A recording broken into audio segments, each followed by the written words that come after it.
Good morning, everyone. Thanks so much for joining us as we bring you this weekly briefing on the COVID-19 outbreak here in Austin, Travis County. Let's take a listen as APH Director Stephanie Hayden starts things off. Good morning. I want to talk about us not letting our guard down. As a community, we have come so far. We have all come together to face COVID-19. We have done everything that we could do together as a community.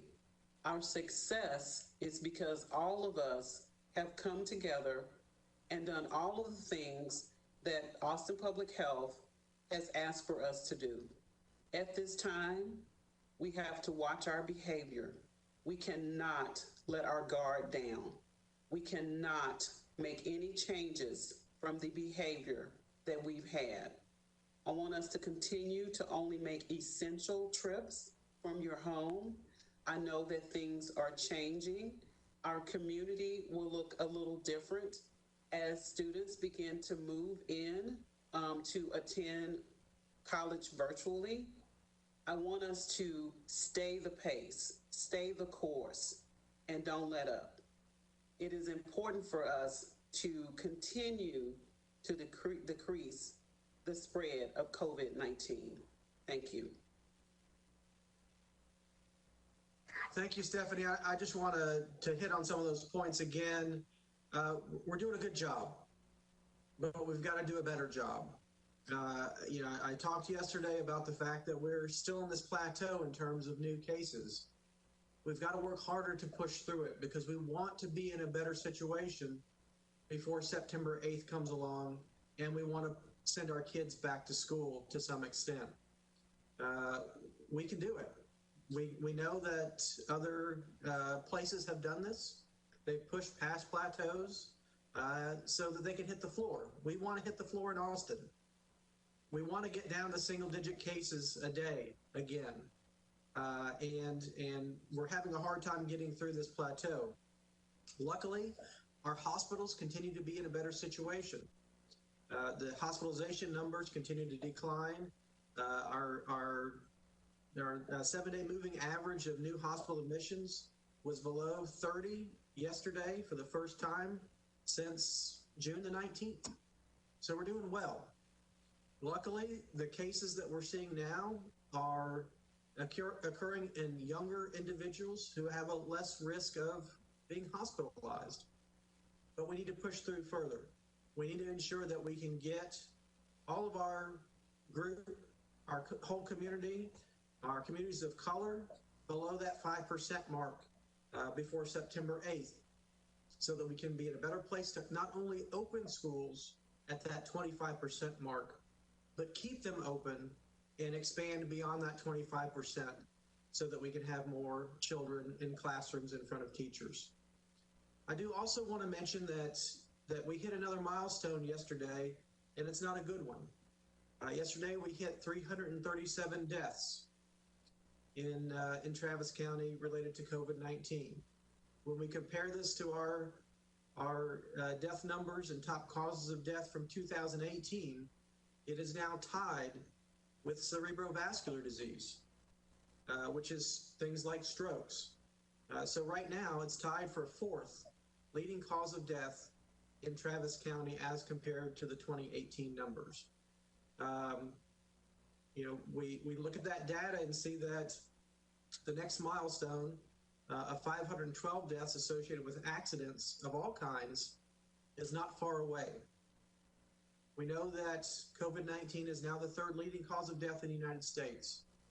And I bring these things up because there's a great deal of misinformation in social media right now, talking about the fact that COVID-19 is not that serious, that it's like the flu.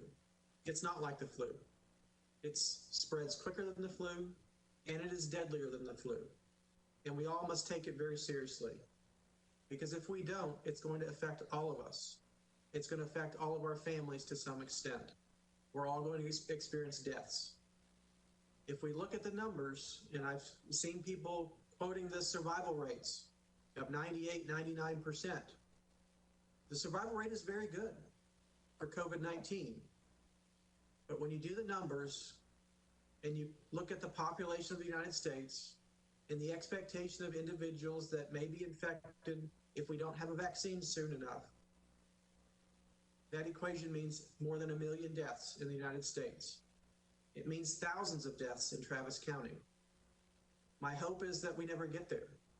My hope is that we can continue the effort to social distance, to wear masks, to ensure that we are washing our hands frequently, avoiding touching our face, and staying home when we're sick. My hope is that we have a vaccine early next year so that we can offer that to the public and we can prevent a catastrophe from happening in the United States. So please stay the course. Please help your children stay the course. As we lead up to the reopening of school, it's more important that parents keep those children at home so that when schools open, if they're going in person, there's less risk of spread. And with that, I'll pass it over to Janet Pichette. Good morning. Some things I'd like to bring up today are just to be mindful, as both Director Hayden and Dr. Escott have mentioned, is staying the course and making sure that we continue to use the prevention measures that we are aware of to protect ourselves and our community and our families. You know, one point I'd like to bring up somebody who is a case. We've had many situations here where we've investigated cases and people don't stay in quarantine for the 14-day period from the last exposure to that case. It is very, very important that if you are placed in quarantine that you stay the 14 days, which is one incubation period for that disease. If you test negative during that 14-day period, that does not mean that you are free of disease. You could still develop disease within that time period.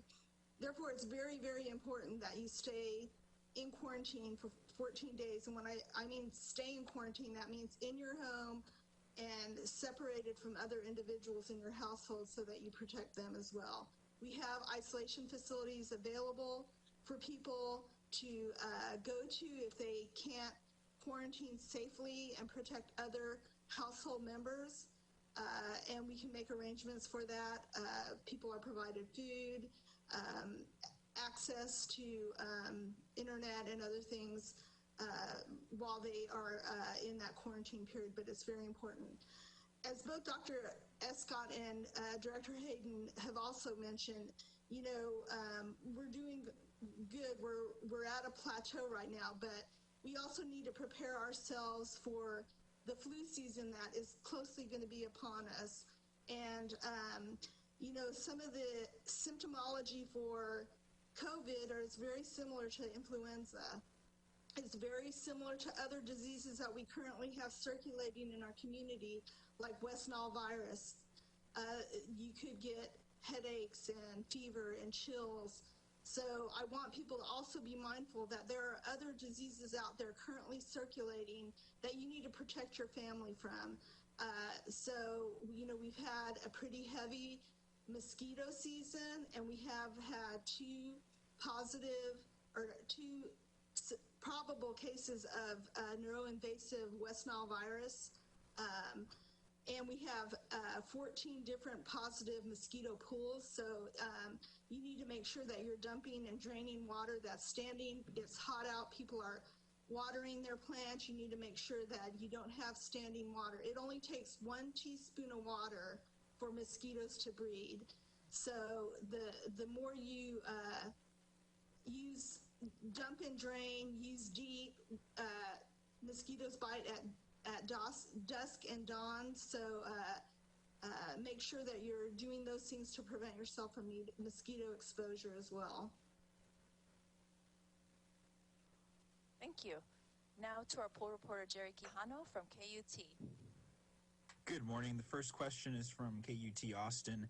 Have the demographic breakdowns of infections, hospitalizations, and deaths changed or remained the same over the last month or so?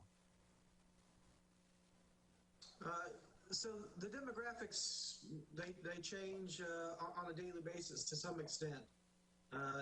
They tend to match, though, where the disease burden is. We know that our Latinx population represents about 52% of cases and about 50% of the deaths associated with COVID-19. We are in the process of reviewing the data in a scientific fashion to determine if there's any relationship between race and ethnicity and other factors in deaths, as well as in hospitalizations. But again, this disease spreads indiscriminately. It spreads to African Americans and Hispanics and whites and Asians. And that's why it's important that all of us undertake the protective actions to protect one another. Okay, this next question is from Austonia. Latino Austinites remain overrepresented among local COVID cases, hospitalizations, and deaths. African American Austinites had been overrepresented too, but APH has recently reported some improvements. To what do you attribute this change, and what is needed to address the continuing disparities among Latino residents? I'll start off by saying that we've really tried to focus on our communities of color. We've focused interventions and outreach.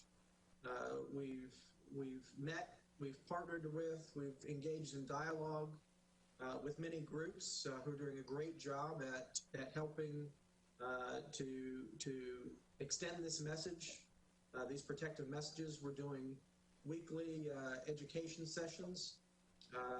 And there's a number of other interventions that Director Hayden, I'm sure, would want to talk about.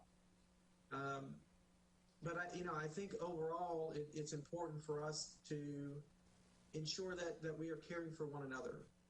We are one Austin. We are one Travis County and Central Texas community.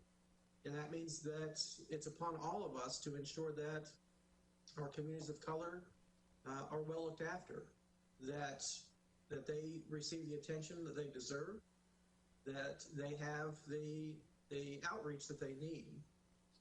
But I want to mention one other thing, and that is that it is hard for us to correct decades of disparities that these communities have faced. They have been without health care. They have been without access to food and shelter and the things that they need to be healthy. These are the social determinants of health. It's not just about health care. It's about many, many other things. And as we engage in this dialogue about fairness and about equity in our city, we cannot ignore the historic disparities in those things as well. Because if we don't fix those underlying things, if we don't improve the rates of diabetes and heart disease and obesity in these communities, then this is going to repeat itself over and over and over again with other diseases. I think it's going to be important for us as a community to ensure that we have health equity strategies in place. We have collaborated with several partners that during this response have worked very hard to do outreach, as well as use their social media platforms to share the information that Austin Public Health has put together. Are we where we need to be? Absolutely not. We will continue to make improvements.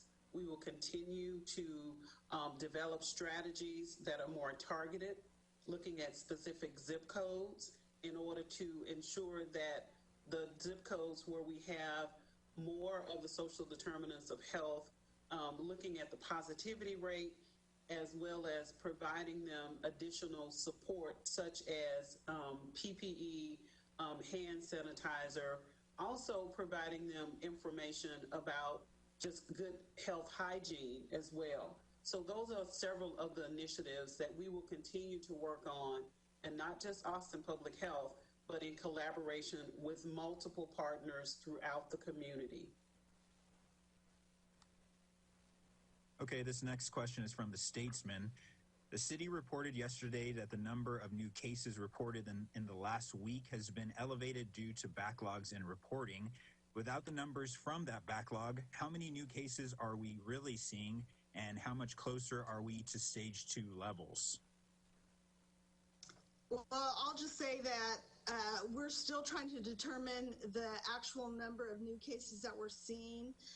However, part of the issue is that the processing of lab reports by the state health department into their electronic lab reporting system, the state was actually working with laboratories to onboard and get those reports into their system.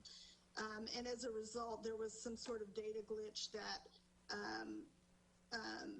caused there to be this backlog. I can tell you on August 13th, we received 2,200 new cases or new lab reports that we're still trying to process through those. The vast majority of those reports have been cases that were received prior to, they're older than 2 weeks. Like, we focused on those cases that are the most current to process.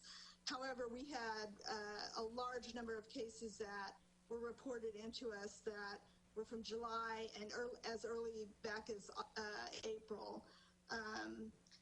Again, many of those cases that we're processing right now are cases that have already been received by the health department. The case investigation has been completed and followed, so there are a lot of duplicate information in there. But we are trying to process any of the new ones that are coming in. Also buried in there are rapid antigen and antibody screening tests that are coming in, so it's a whole wide variety of things coming in, but we continue to process. We had beefed up back in July our data entry teams so that we can kind of keep up with data entry and of our new cases, but we will continue to look at what those cases are to make sure that we know how many are new or not. We're going to be doing some data queries probably over this week to try to determine what that impact is on our total number. And let me also mention that as our data feed improves in terms of testing, it's likely that we'll transition as the key indicator for staging to positivity rates and new cases. Remember, back earlier this summer and certainly in the springtime, we didn't have reliable amounts of testing. We didn't have reliable data feeds associated with tests, positive and negative tests. And as those systems have improved, it turns out that information predicts concern or improvements earlier than the hospitalization admissions that we have previously used. So it's likely that we will make some transition over the coming weeks to focus more on positivity and new cases and away from new hospital admissions. Again, the hospital admissions they're still going down, but they're certainly going down at a much slower rate than we saw in July. We need to continue to push through that. We need to continue to ensure that those protective actions are happening. Right now we're still really at the top of the yellow stage in terms of the hospitalizations, and we're having a hard time pushing further to the blue phase or the stage 2 phase in terms of hospitalizations. But again, there are a number of indicators that we utilize for the staging. Right now we're still considering ourselves in stage 4, and we want to keep it that way until we can get below 5% in terms of positivity across the board. And certainly we want to be more protective in our advice as we approach September 8th and the expected return of some students to school. Next question is from CBS Austin. Efforts to reduce the spread of coronavirus in the Hispanic community appear to have stalled. What can be done in these hardest hit zip codes to get the positivity rate down to the 5% goal you want to see before September 8th? And is that even possible at this point?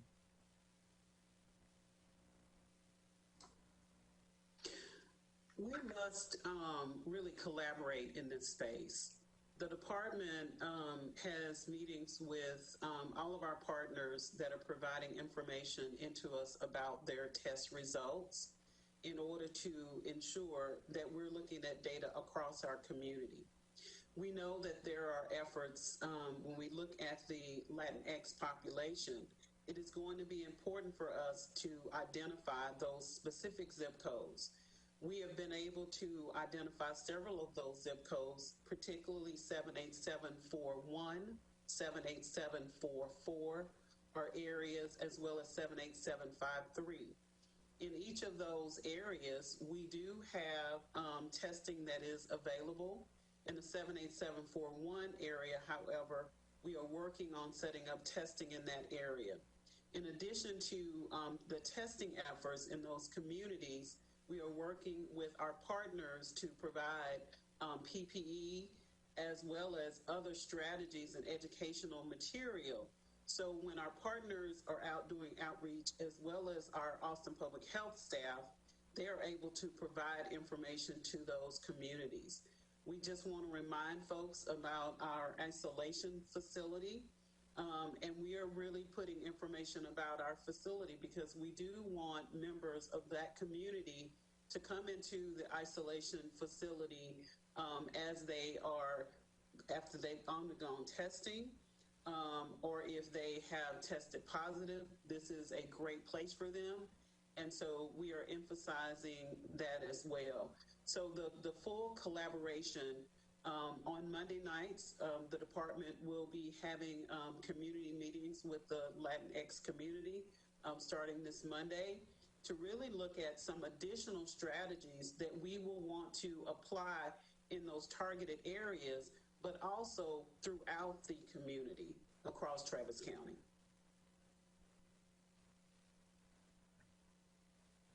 Okay, the next question is from Community Impact News.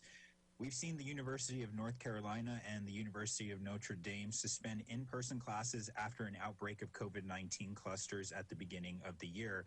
Do you have concerns about the plan for the University of Texas, and do you expect to see a spike in infections when classes start next week?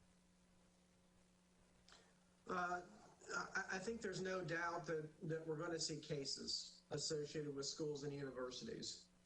And I don't think the expectation is that we're going to shut down every school or recommend the shutdown of colleges or universities that have a single case or small cluster. If that's the expectation, then my advice would be that we not go back to school in person. That's not going to be sustainable. What we are doing is we're focusing on introducing a small number of students.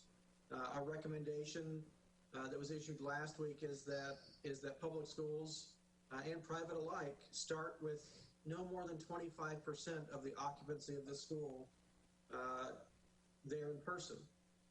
I think if we work slowly, if we progress as we achieve success, then we are more likely to have continuity of education. I think that advice is true for colleges and universities as well. One thing that's challenging at colleges and universities is that it's not just about the classroom space. The students are together in dorms, in fraternity and sorority houses, or in apartment complexes. They're gathering in social gatherings as well, which makes it a much more complicated situation. But we know from the data that school-age children and college-age students are less likely to have a severe outcome. Certainly, we've seen it and can see it, including deaths in those age groups. But the real more substantial risk is to the faculty and staff. So we have to take measures. The universities will have to take measures. If there is an outbreak, that they contain that outbreak quickly. And in particular, we prevent the spread to the faculty and staff. University of Texas have been great collaborators. The Dell Medical School has been a great collaborator with us all along. And we hope to continue to have that engaged discussion and collaboration as they experience cases on the campus. The next question is from the Austin Chronicle. Earlier this week, UT said it's finalizing plans to hold football games at DKR Stadium at 25% capacity. With up to 25,000 fans potentially being seated at the stadium, a game could be Austin's largest gathering since COVID-19 restrictions were put in place.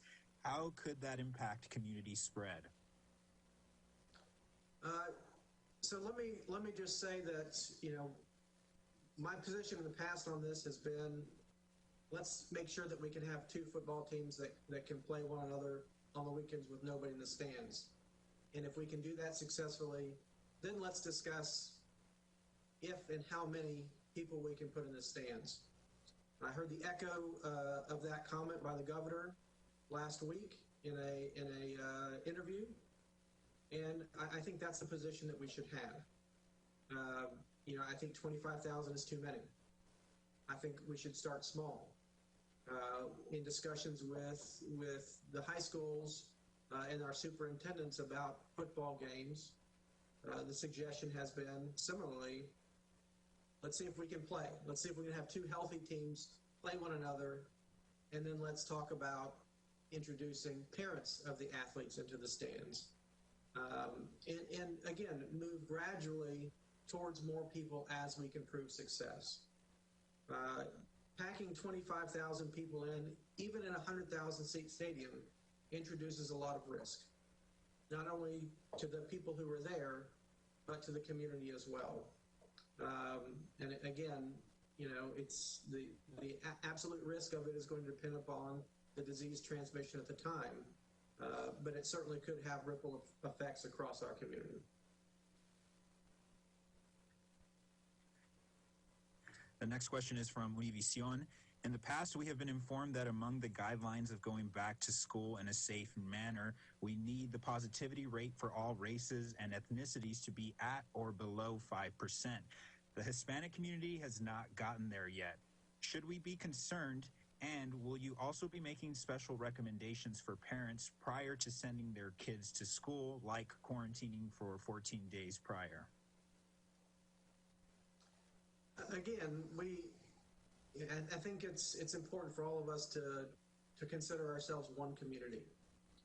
And that means if one group of us is not at the goal, that we work together to get them to that goal, that we offer support, that we offer financial resources, if that's money for PPE or support for working from home or whatever it is.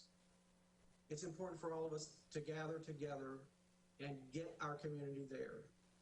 I think it is important that parents pay close attention to movements of their children, particularly in that 14 days prior to September the 8th, when we expect that up to 25% of school children may enter the classroom.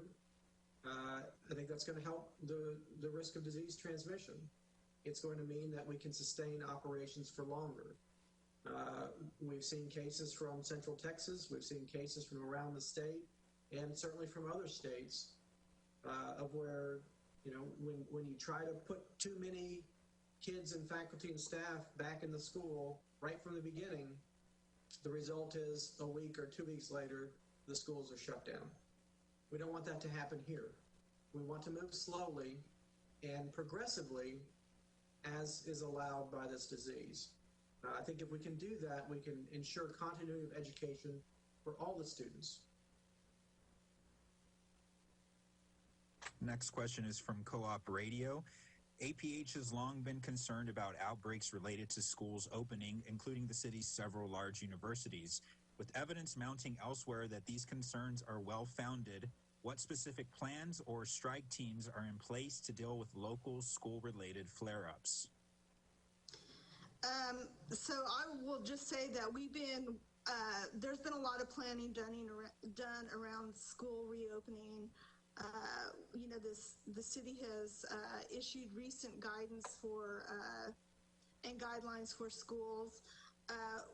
On the epi side of the house, or epidemiologists we're building strike teams that will handle the response to the potential number of cases that we might receive from an outbreak setting so that we can help manage that. So those strike teams are being built right now to include more epidemiologists and data analysts and case investigators to assist with that effort.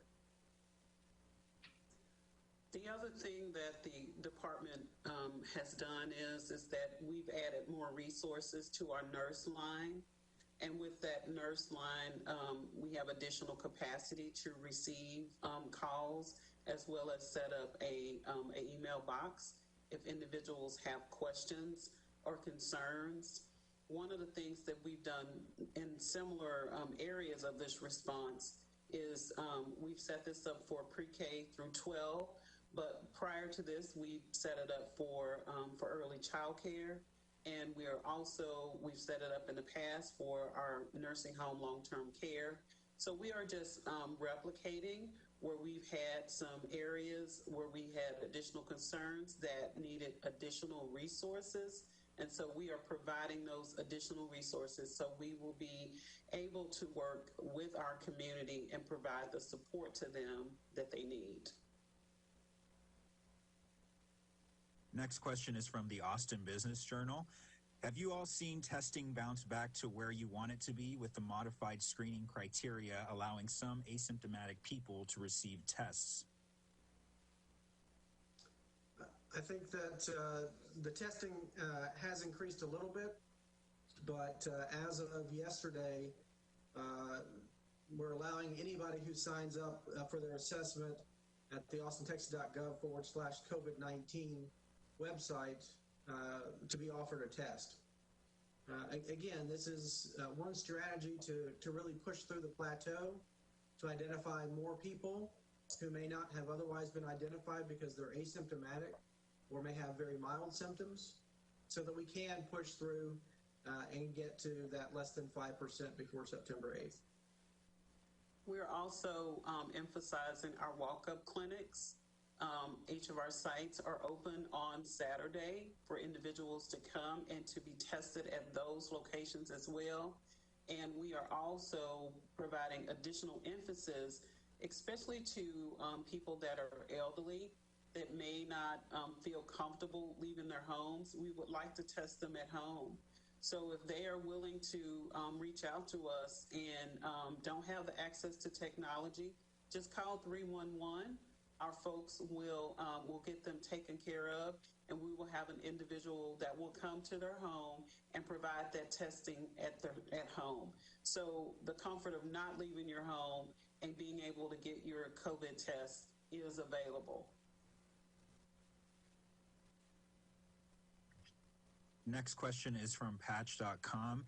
Given the methodology changes in terms of reporting deaths based on death certificates and the incidences of backlog data, how reliable is the APH statistical data for news reporting purposes as a source of current information?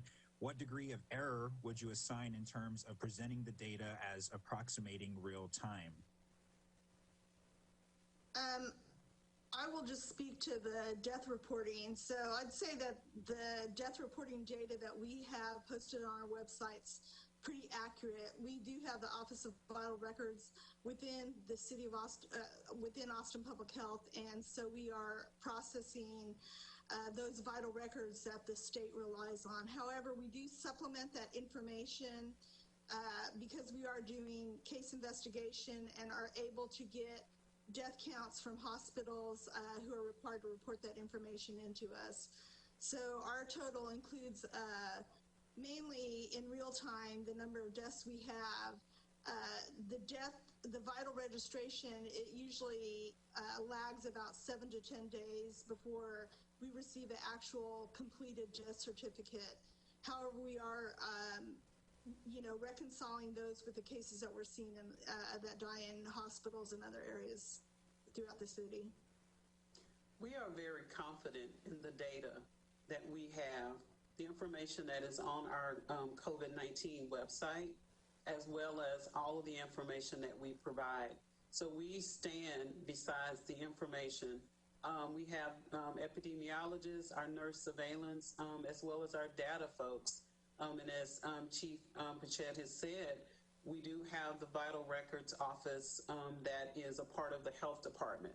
And so we are very confident in the information that we are providing to the public via the website, as well as any other publications that we produce.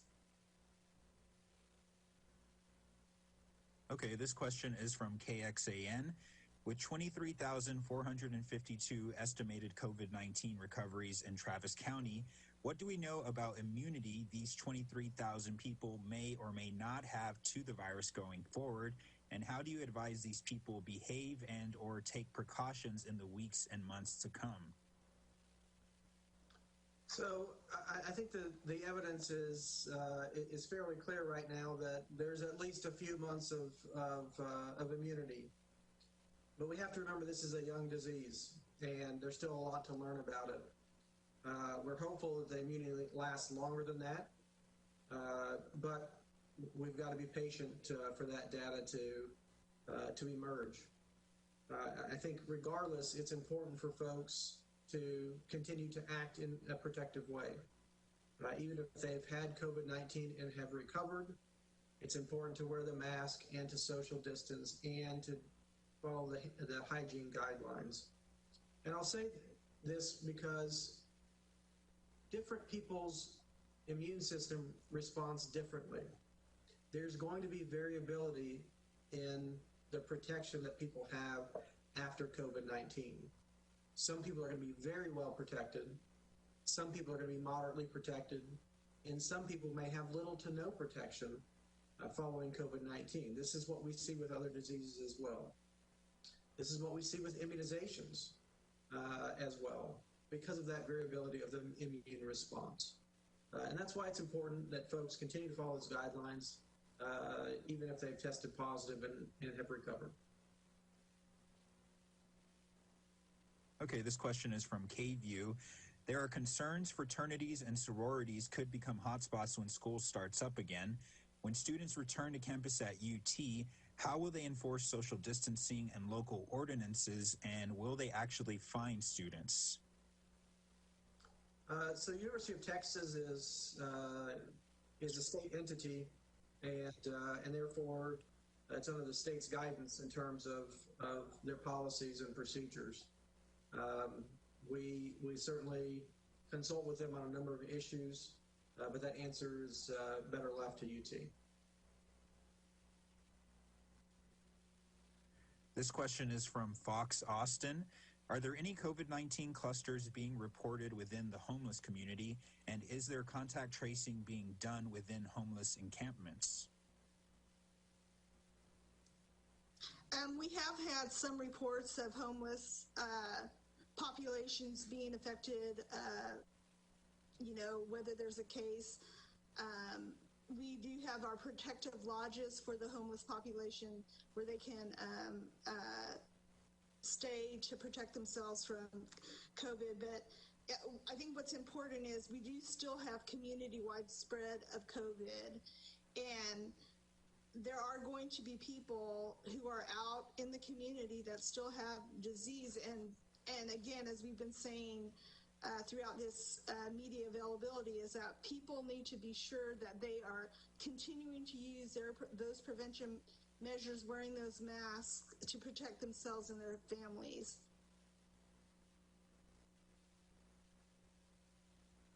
The department has also assembled a team early on in the response with several partners. Those partners have been testing the homeless community throughout this time. As Chief Pichette stated, one of the things early on that we decided was going to be essential is to be able to have fewer people in the homeless shelters. And so initially, we opened the protective lodges so we would not have as many people in the homeless shelters.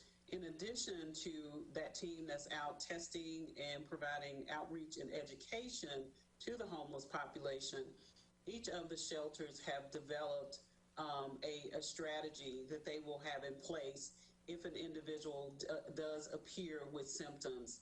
And so each of them have a plan that they work through. They consult with us often just to make sure if there are any questions or concerns. But we are feeling really confident about how Austin has really assisted the homeless population throughout this COVID-19 response. Next question is from Spectrum News. What sort of impact does this COVID-19 case backlog have on the greater community? Is this keeping us in stage 4 unnecessarily? Do we need to be taking more precautions, and is there cause for concern?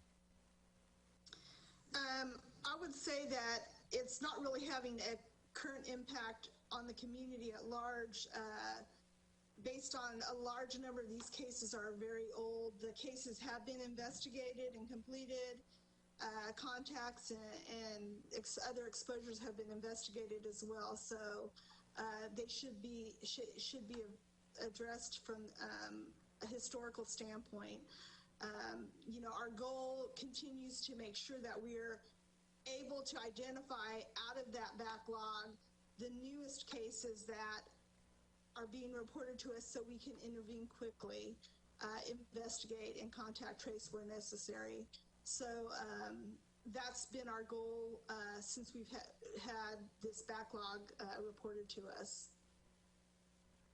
I think one of the other things I just want to emphasize is that the department has several individuals that are working in doing data entry. And those individuals, even though we did receive that backlog of 2,200 cases, we remained staffed up from the way we were initially. And so that team has been able to address that backlog, look through those, determine the old cases, look for duplicates, as well as look for additional cases. So it's important for us to keep in mind that the department had a strategy in place to address that.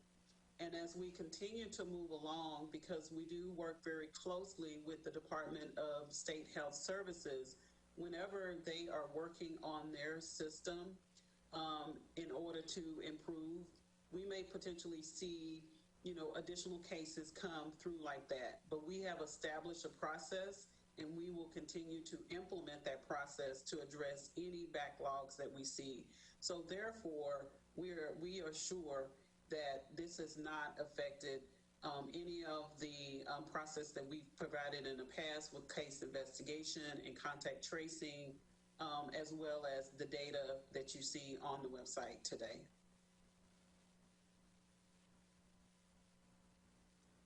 Next question is from KUT. I'm sorry? I was just going to add on to that we have the data entry teams that Director Hayden has mentioned have been working in 2 shifts. There's a nighttime shift and a daytime shift that are present responding to those cases. So, but I do want to emphasize that laboratory reporting is just one way that Austin Public Health receives cases. We get cases from clinicians, hospitals, and other providers when there's a case. So we are able to investigate those cases in a timely fashion and get them processed. Okay, this next question is from KUT. What are the current clusters? In other words, what are the newest cases linked to? Are they nursing homes or maybe essential workers and their families?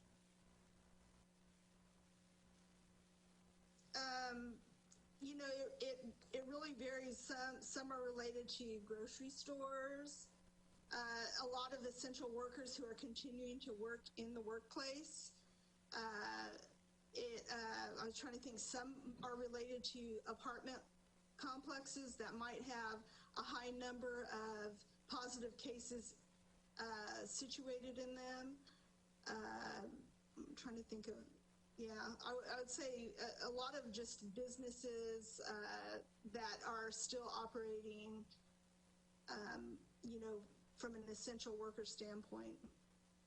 Our epidemiologist team, the way they are set up, We are watching all nursing home and long-term care clusters as well as non-nursing home related clusters. Whenever we have 3 or more cases in a setting, our team keeps what we are calling a watch list. And with that watch list, we are able to intervene early to provide information to that business about what we are seeing at that practice. And so one of the things that, we can emphasize is that, yes, we are continuing to see clusters in the workplace where we know there are essential workers.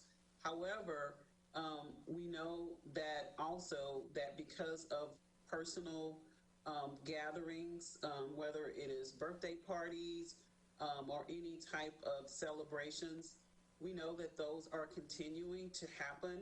And so it's going to be important, as we stated earlier, that we cannot have those types of celebrations. It's important for us to make new traditions and find other ways to socially distance and ensure that even with our family or other people that we may hang around, our friends that we may tend to go out to eat and hang out with.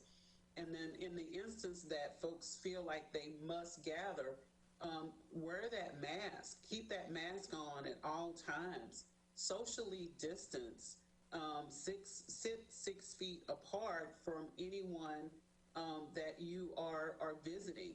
And if you have to take the mask off for whatever reason, let it be brief to maybe drink something or eat something, but pretty much put that mask on as soon as possible. Make sure you are doing your hand hygiene. And so it's when we take our guard down and say, oh, this is my best friend. I've known her for all of my life. I don't think I can get COVID from her. Well, the answer to that is yes, you can. And as soon as you say that you can just tell by looking at a person if they have COVID-19, you cannot tell. You cannot make that decision by looking at that person. And I understand relationships are so important. So do what you can to maintain your relationships, but we really prefer that you not have those celebrations.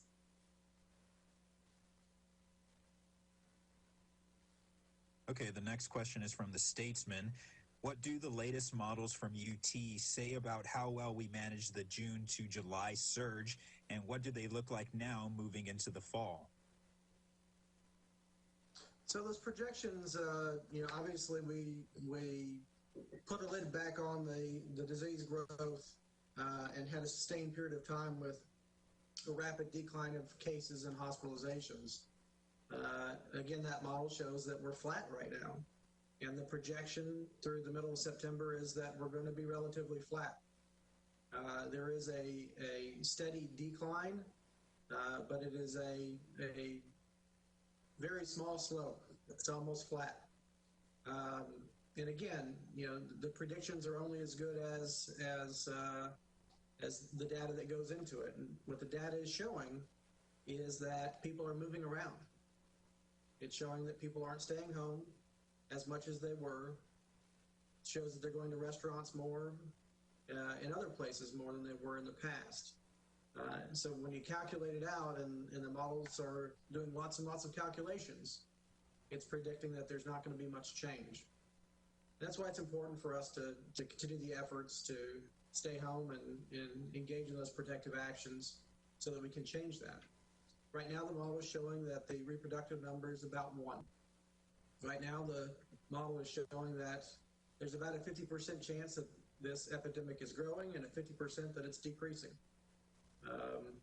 because of that uncertainty, because of that plateau that we're seeing. Again, the model is not a weather forecast. We don't have a lot of previous data to plug into that. And it's also a forecast that we can change. We can change by our behavior. We can change by our choices to stay home, as Director Hayden said, to not have those gatherings.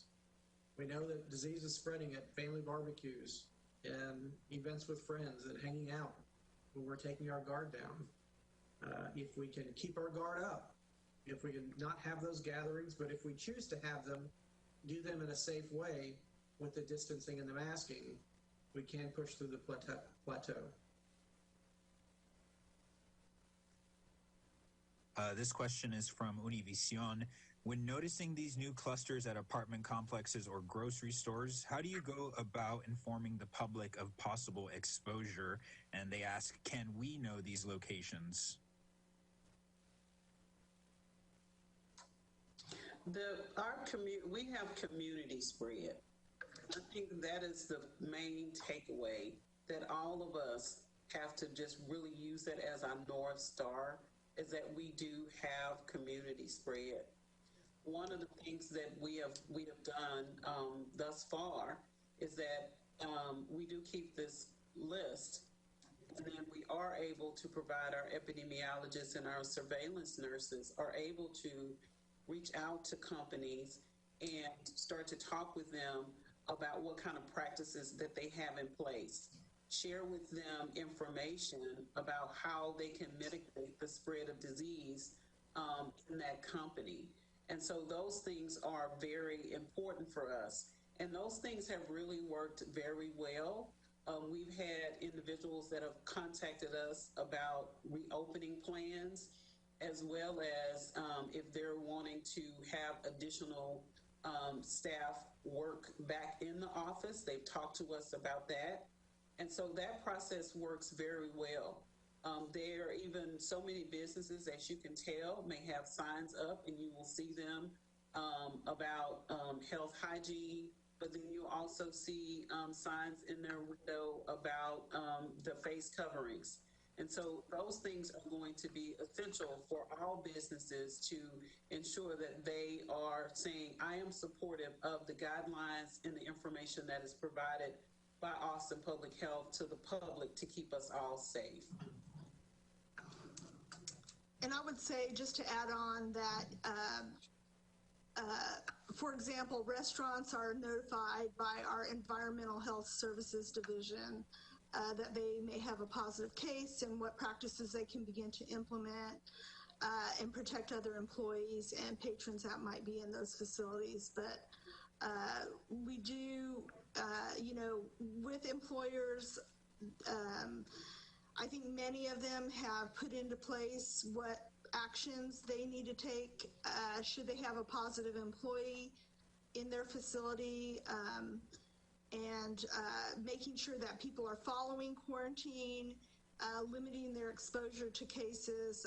Again, I can't stress enough the importance of the quarantine period and making sure that people stay in their home and quarantine for a 14-day period from their last date of exposure. A lot of people are not doing that. They may go out and get tested within that 14-day period, and if they test negative, they may re-enter the community, and they should not be doing that. They still need to, even if they test negative within their 14-day quarantine period, they need to still complete their quarantine period, because they could develop illness at any point in time during that period. It's very important that people stay in quarantine. And one other advice to employers too is that we at Austin Public Health and the Centers for Disease Control do not recommend testing and proof of a negative test as a way to re-enter the workforce. We're using what we call a time-based strategy. If you are, you can return to work 10 days after the onset of your illness, and you also have to be sure that you have had resolution of your symptoms and are fever-free for 1 day. A lot of times, people are, a lot of employers are requesting and requiring this testing, and that's just not an effective way, because people can continue to shed virus even though they are no longer infectious. And so if they test, they may get a positive test, but they're no longer infectious. And let me just comment real quickly on that, and I appreciate Janet bringing that up. We've heard reports of some employers asking for 2 or 3 negative tests before they're allowing employees to return to work. That's ridiculous. And if you're an employee that has faced that or is facing that now, please call 311 and let us know so that we can reach out to that employer and make sure they understand that that's not necessary according to us and according to the CDC. Okay, this will be our last question for today, and it's from Co-op Radio. Yesterday, the Brookings Institute suggested that as many as, quote, 35% of Americans will not take a COVID-19 vaccine when it is available, end quote. How does this impact the duration and deadliness of the virus, and what is APH planning to do to counter this potential impediment to necessary herd immunity? So I'll start off by answering this one and say that we've got a lot of work to do still on the vaccine. I think that we need to see what the results look like. We need to read the science. We need to understand the efficacy. And once that happens, then public health will endorse a vaccine or vaccines that have scientific proof of being successful with appropriate risk profile as well. We will engage the medical community and ensure that there is agreement on the fact that the vaccine is worthy of distribution to the public. And I think that will help this 35% number that we're hearing from the Institute. We don't have a vaccine yet. We have lots of potential vaccines, and I think the public is concerned about the speed of the vaccine development. I think it's a great thing. I think we've made substantial progress. I think the fact that the vaccine is being produced in advance of its final analysis is a good strategy to speed things along, so that we can have one that can be distributed more quickly, but not at the cost of safety. And I think we all have to be patient. We all have to see the evidence. I want to see the evidence, and if the vaccine is appropriate, then we will make that recommendation and work together with other community stakeholders to ensure that folks feel comfortable with it and are able to receive it. And I would just like to add that we, continue to do our planning for vaccine distribution and planning for clinical operations that could help provide that vaccine to the community at large. This opposition is nothing new that we haven't faced in the past. We get this every year, whether it's related to measles, pertussis, flu. We have people who are opposing vaccine all the time. However, we know they work. So we will continue to plan and make efforts when we are able to provide a vaccine. During H1N1, the vaccine came out at the beginning of the year. Following the first outbreak, after the second, partly during the second wave, and we had people who were opposed to it, but we still had a lot of people who were there, present and at the clinics to receive that vaccine, and we are ready to provide that should we need to. Thank you to our pool reporter. Before we wrap up, would you all like to give any closing remarks this morning? I just want to remind everyone, we cannot let our guard down. We have got to stay in the same place that we are as far as our health and our health hygiene, our hand hygiene, our face covering, our social distance. I know a lot of folks are saying, oh, wow, the numbers are decreasing. It looks like we are plateauing. I don't want us to prematurely celebrate. I want us to stay this course. And if you are having a difficult time staying the course, find an accountability partner, a person that you can check in with and let them know the areas where you could need some encouragement. And if you have been that person that has really provided influence to others. I want you to continue to influence others. Find other people that you can influence to stay this path. As a community, we are one. We have to stand together to get through this together. The other thing, testing. We have testing that's available. Go to the website, use the assessment. If you're unable to do that because you have access challenges, you don't have internet access, please call 311. We will get you scheduled. Show up to one of our walk-up sites in the community. We welcome you to come to those sites to be tested. And keep in mind, flu season is very near. We're getting very close. So you are going to start to hear things from us about the flu vaccine. We must all get our flu vaccine so we can remain to be a healthy community. I'll just say that, again, COVID-19 is a serious disease. It is the third leading cause of death in the United States this year so far, and we've all got to take it seriously. We've all got to understand that this is not going to go away on its own. But we together can push past this plateau that we're experiencing in Travis County and get our society in a better place to reopen schools. I also want to mention that there is a great deal of misinformation going around social media right now. Please pay attention to the source of the information. Please ensure that you are getting your information from trusted sources, and be very wary of individuals claiming to be experts who are also selling products. Unfortunately, we've seen a number of physicians and other health professionals talking about negatively about treatments and vaccines and so forth, generally because they're selling a product of their own. This is a ripe situation for misinformation. We expect that misinformation to continue, some of which is influenced by foreign governments. Stick with the facts. Stick with public health, with CDC, with the WHO, with Austin Public Health as your source of information. We have no other agenda than your health. And I'll just add,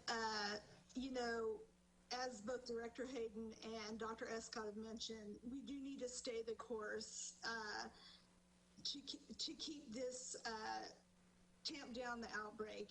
And while we're seeing a plateau, this is the first wave of this epidemic, and there still is the potential for a second wave that could be larger than the first, and it's going to be complicated by flu and other illnesses that are circulating out in our community as well. So we need to be extra careful, whether it's during mosquito season, whether it's during flu season. Make sure you get your vaccination.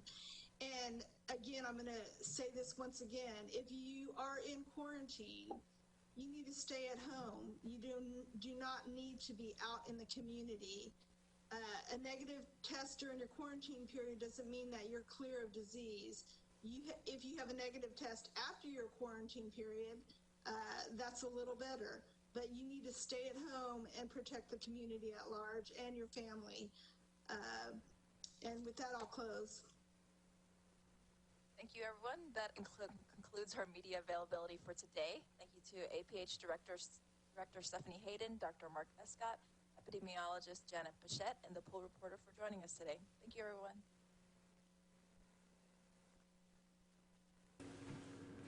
Will Dupree here in the KXAN Live studio. We appreciate you sticking with our stream as long as you have. This was a fairly lengthy one today with officials from Austin Public Health, including the Interim Health Authority, the Public Health Director, and the Chief Epidemiologist for the area. Some highlights there that we want to be able to share if you've not been watching the stream as long as we have. They did announce that elderly people can now call 311 to schedule an at-home COVID-19 test. They can just call 311 and then someone will be sent to their address to administer a test if those people feel unsafe going to a testing site. Additionally, testing is now open for anyone. not just for those showing symptoms. So if you have no symptoms at all and you would just like to get a checkup, you can go to the Austin Public Health website or austintexas.gov, go to the COVID-19 section, fill out an assessment, and then you can get a test scheduled. So they would like more people to be able to increase that testing, and it is available as well. What they're asking us to still do at this point is to continue those safety practices of wearing your mask, keeping distance from people whom you don't live with, and also washing your hands as frequently as possible and for 20 seconds with soap and water.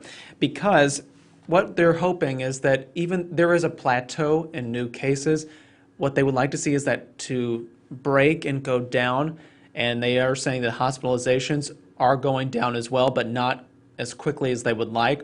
And this is all to prepare for the start of the school year, September 8th, for Austin Independent School District. They are wanting all these practices to be in place so that people in the district are prepared to send their kids back to school so that life can get back to somewhat normalcy. However, the county health authority is still asking that buildings only open up to 25% occupancy at this time. That's the recommendation, so that they can try to get kids back in, see what potentially could happen, and then change plans accordingly. So keep all of that in mind. We want to thank you all for watching. More details will be over on our website from this particular briefing. If you missed any other details, that's at kxan.com and on your smartphone at the KXAN News app. Once again, I'm Will Dupree here in the KXAN Live Studio. We appreciate you joining us. And everyone, please stay safe and healthy, and if at all possible, still at home.